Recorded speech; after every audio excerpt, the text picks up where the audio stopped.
La Biblia está extremadamente reducida y además hay 11 libros oficialmente desaparecidos porque la Biblia fue convertida exclusivamente en el libro de la narración de aquel pueblo, de aquel Elohim, que luego con la introducción del concepto del monoteísmo lo convirtieron en Dios, que debería ser el Dios universal de todos, etcétera, etcétera.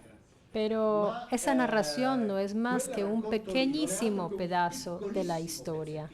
Y hablando de las pirámides egipcias, todas esas que hicieron después son intentos miserables para imitar algo que estaba allí y que ellos veían, pero las que hicieron antes están todavía allí. Las otras están cayendo todas porque no eran capaces de hacerlas. Esto es lo que a mí me parece absolutamente evidente.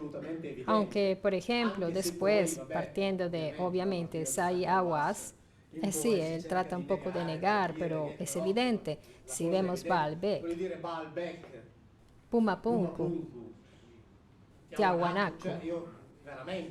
Yo lo digo en broma, pero quisiera poner allí 10.000 arqueólogos a levantar esos megalitos sobre troncos, a remolcarlos con las cuerdas, pero me doy látigo si no lo logran. Pues como me han dicho que lo han hecho así, pues que lo hagan allí, que lo hagan. Cortadas así de 1.000 a 900 toneladas cada una en ese territorio alto, que lo repliquen. Si lo logran, yo creeré, pero ponemos a 10.000 a empujarlos.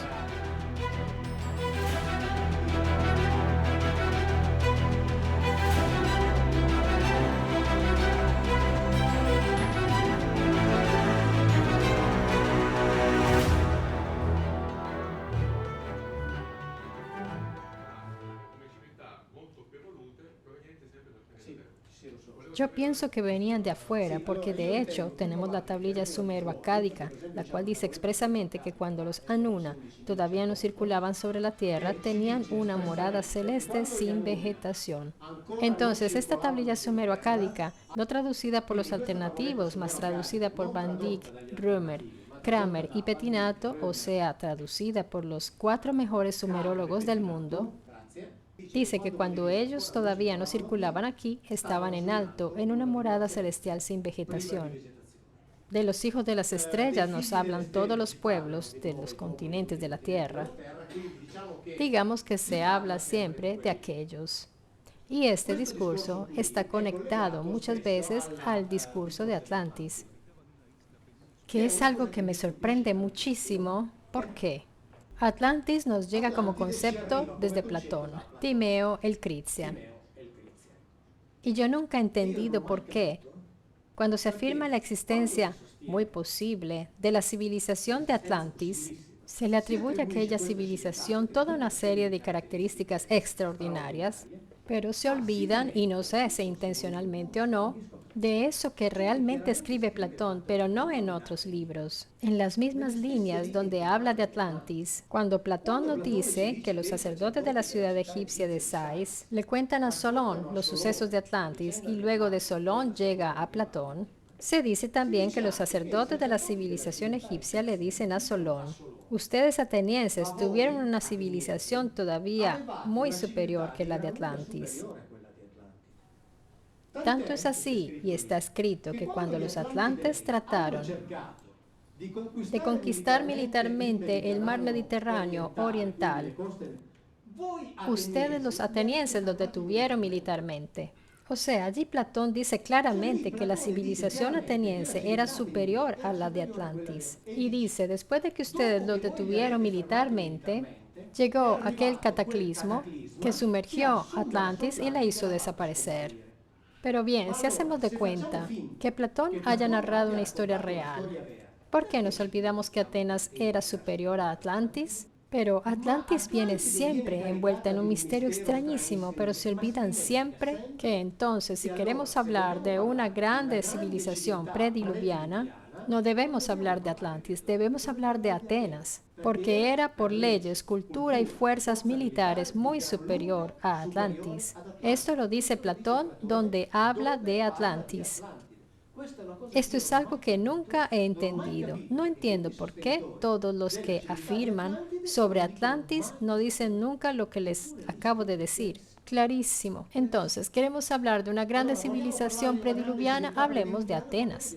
¿Por qué era superior? No porque Atlantis no estuviera bien. Es porque Platón nos dice que Atenas era superior a Atlantis. Entonces, si le damos crédito a Platón, le damos crédito en todo, incluido el hecho de que Atenas era superior a Atlantis. Entonces, si Atlantis tenía esos poderes, Atenas tenía aún más. Entonces todo es posible. Hay quienes hablan de civilizaciones terrestres, hay quienes hablan no de extraterrestres, más de exterrestres. O sea, de terrestres que estaban aquí, se fueron y luego, después de mucho tiempo, en fin, todo es posible. Lo que a mí realmente me interesa es que la historia es totalmente distinta a la que nos han contado, cualquiera que sean las explicaciones. Y esto es un hecho fundamental. Y retomando el discurso sobre las pirámides, sobre la Tierra existen más de 300 sitios piramidales, más de 300. Ahora, aquella de Bosnia, me parece que hace algunos meses la colaboración de la Universidad Americana de Bosnia-Herzegovina las dataron de hace 29.000 años. 29.000 años. Así que, ¿quién estaba hace 29.000 años trabajando allí? ¿Los Neandertal? Yo creo que los Neandertal estaban allí observando a quienes hacían todas esas cosas. La historia es toda de reescribir. No hay nada que hacer, se tienen que resignar.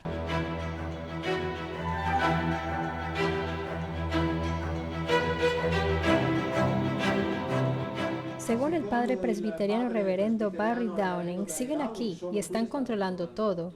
Él lo dice como hombre de iglesia. Es un reverendo presbiteriano que ejercita su ministerio cristiano, no católico, presbiteriano, pero él no tiene ninguna duda. Estos individuos están aquí y están controlando todo.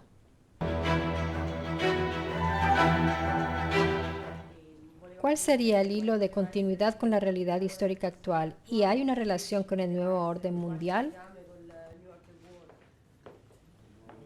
El sistema de control y también el sistema de control financiero tiene raíces bíblicas. Por ejemplo, entre ellos no debían aplicar el método de usura, pero lo aplicaban al extranjero. Y respecto a alguna comparación que se había hecho con Hitler y sobre algunas presunciones que él había identificado en el pueblo hebreo, ya, sobre esto yo me detendría un momento. Porque ya hace 10 días me mandaron una bala en un paquete. Quiero no adelantar el hecho de que me la pongan en la cabeza.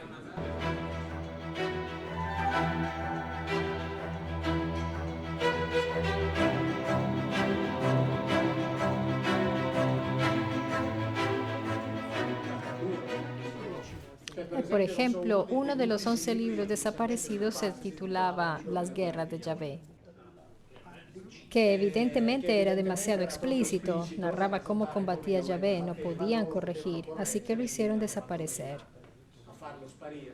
En la Biblia quedó, sin embargo, algún recuerdo. Además del arca de la alianza que llevaban a la guerra y cuando la llevaban el ejército israelita debía caminar a 1 kilómetro de distancia. Hay dos datos muy interesantes y curiosos sobre el modo de combatir de Yahvé. Cuando estaban a punto de iniciar una batalla, el pueblo de Yahvé tenía temor de ser vencido. Entonces Yahvé les dice, no se preocupen, que yo combatiré con ustedes. Todos aquellos que huyan de tu mano, no te preocupes, me encargaré yo. Enviando Sirach. Sirach es un término que han traducido como abejas. Como si Yahvé mandara a las abejas contra los enemigos a picarlos. Bien, Sirach es un término singular que indica en realidad algo que golpea la piel, que produce graves laceraciones en la piel, hasta la postración, hasta hacerte caer por tierra. Así que Yahvé dice que él usa el Sirach, y lo dice en 2 ocasiones. Esto viene traducido como abejas. Solo que abeja en hebreo se dice Débora. En cambio usan el Sirah, que entonces es esta cosa que en realidad no se sabe qué es. Se sabe que lesiona la piel dañándola fuertemente. Y me viene en mente una cosa curiosa para explicar un poco la psicología de Yahvé. Cuando produjeron las leyes, que entre las cuales había una que decía no tomarás mujer extranjera, porque debían casarse entre las personas del mismo grupo, lo primero que hizo Moisés fue tomarse una mujer cushita, o sea, etíope. Y antes tenía ya una madianita. Entonces Aarón y la hermana Miriam se enojan con Moisés y le dicen, pero lo acabamos de decir, de no tomar una extranjera, y tú inmediatamente interviene Yahvé y dice, ustedes dos, Moisés tiene una relación directa conmigo, así que hace lo que quiere. Los potentes. Les dice a ambos, ustedes no se ocupen de esta situación, y la castiga a ella, solo a ella. ¿Y cómo la castiga? Produciéndole laceraciones en la piel, que allí viene traducido como lepra. Así que él castiga solo a la mujer. La falta la cometen dos, a Aarón y la hermana, y él castiga solo a la hermana. Ahí no usa el Sirah, pero le produce unas laceraciones en la piel que viene traducido como lepra. Pero esto hace pensar otros pasajes bíblicos donde él usaba esto para quemar la piel. O de alguna manera laceraba la piel. Y esto me hace recordar cuando yo estaba en Florencia, había hablado del Kabod, así como les he hablado esta noche, pero ya estamos en el 2011. Había también dicho que yo no sé qué fue lo que pasó delante de Moisés, ya que porque no hay una descripción precisa del Kabod, entonces no lo sé. Les digo a ustedes que la Biblia dice que produce estos efectos. ¿Por qué? ¿Qué sucede? Que Moisés se esconde detrás de las piedras. Entonces el Kabod pasa, él lo mira desde atrás, no muere, pero tiene la piel quemada.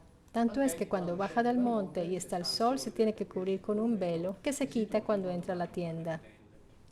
Así que cuando terminé yo de hablar, y le pedí la palabra al físico Clark Bruno Bedruccio, que es muy posible que algunos de ustedes conozcan porque es quien ha inventado el bioscáner.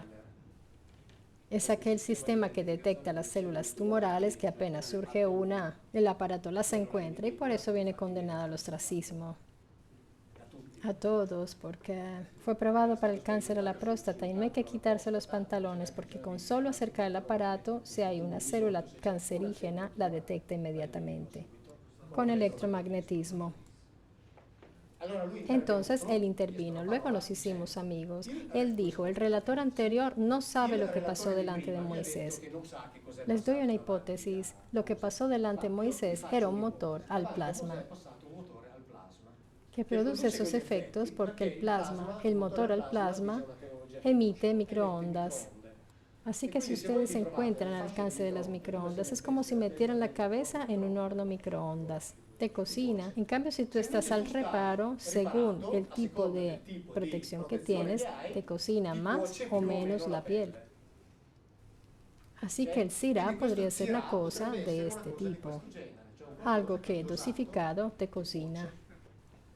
En vista que, como decía antes de responder a una pregunta, él atacaba a las personas quemándolas, o sea, las hacía devorar por el fuego. No lo sé, hacemos todos hipótesis porque desafortunadamente la Biblia no es explícita como quisiéramos. Lo cierto es que dice esto, y como hacemos de cuenta que sea verdad, ¿cuál es el problema?